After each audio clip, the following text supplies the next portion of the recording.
just go viral.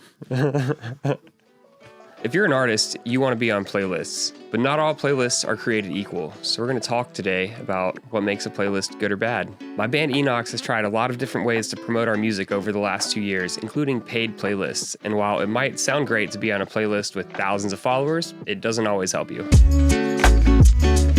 This is not financial advice. First of all, you shouldn't be spending any money to get on playlists. The playlists that are good are the ones that are going to be adding you organically, and you should take your money and put it into things that are more effective for growing your band. Anything that you can do to better your own craft or improve your ownership. You want to work on doing things that you can control, and you can't control other people's playlists. Another huge issue, aside from the monetary cost, is the time that you spend researching these playlists and soliciting these people. That could be spent doing way more impactful things for your career. You should be on TikTok, you should be posting Instagram reels, working on content, making advertisements. Like, the advertisements obviously cost money, but there's so many things you can do for free off of things that your band should already have, like your music video, etc., that you can do that's going to be more impactful and a better use of your time than looking up these playlists that have 100,000 followers and will get you 100 streams in 3 months. We also should mention that it's against terms of service on Spotify for you to pay to be on a playlist. So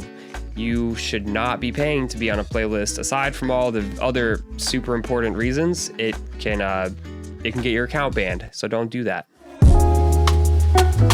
The nature of playlists is people want to listen to a lot of songs while they're doing something. It's usually more of a background activity. Either that or they're going to want to jump around to songs they might know. The point is, playlisting is usually a more passive listening experience, so not as many people are going to be leaving the playlist to go to your artist profile. And what you want when people are hearing your song for the first time is for them to give you positive algorithmic engagement. You want them to save your song, you want them to go to your page, you want them to follow your artist page, you want them to listen to other music that you've put out, and that's not often what happens on a playlist. Particularly in metal, there's a lot of gym playlists. People aren't leaving that in the gym. They're just gonna keep riding on a bunch of different artists, and it doesn't get you that positive data that you crave. Right, and on the flip side of that, there's not a lot of upside to a playlisting in terms of engagement, because you will not get the positive interactions, but people might skip your song.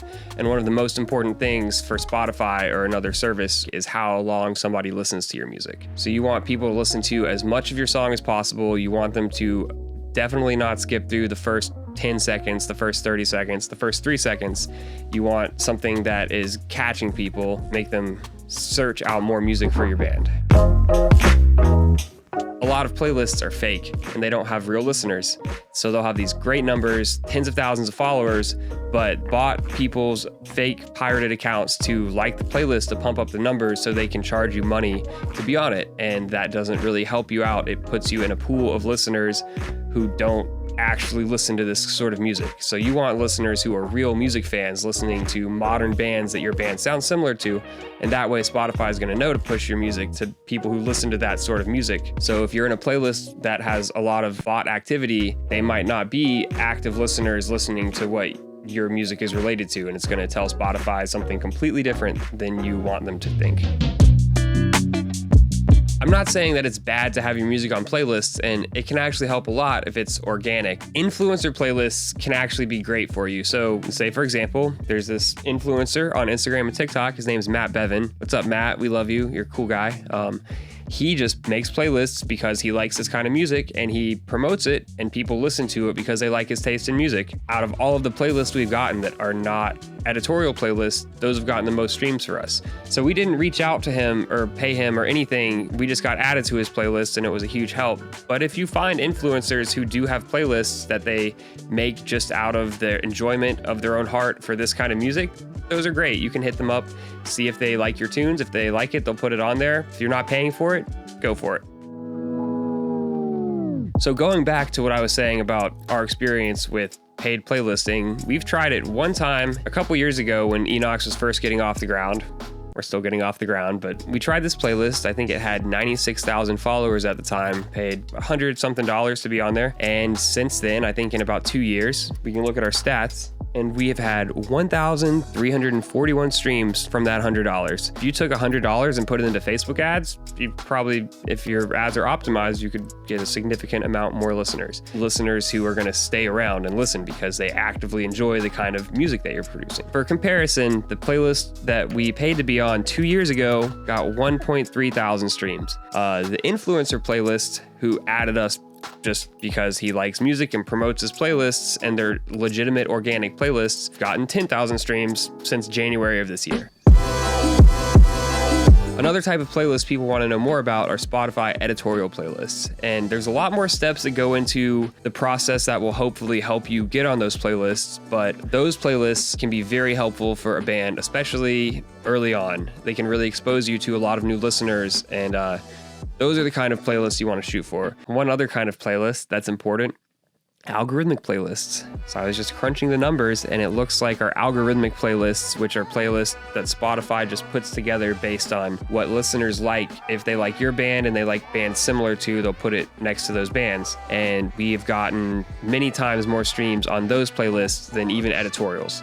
And then furthermore, much more than the organic playlists that users make. You can't focus directly on getting your music on algorithmic playlists, but what you can do is follow the best practices to promote your music in other areas, and you will get users who listen to music in your genre to also listen to your music. Over time, Spotify will start recommending your music after these other bands that similar listeners enjoy.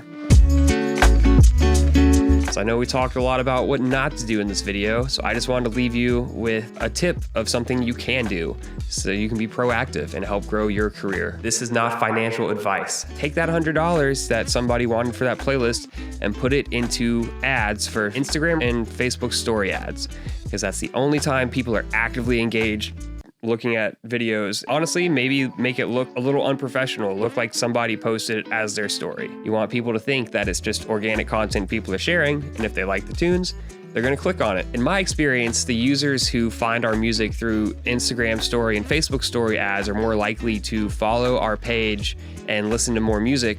If you're targeting correctly and getting active music fans who like to discover new music, they stick around and they listen to other songs, and Spotify likes that a lot. The truth is, there's a lot that goes into getting on Spotify editorial playlists, and it's going to take me more than one video to break that down. We're going to make a lot of videos going over the separate tactics that go into the overarching plan for editorial playlists. So if you're interested in that sort of thing, subscribe and let me know in the comments what you want to learn more about.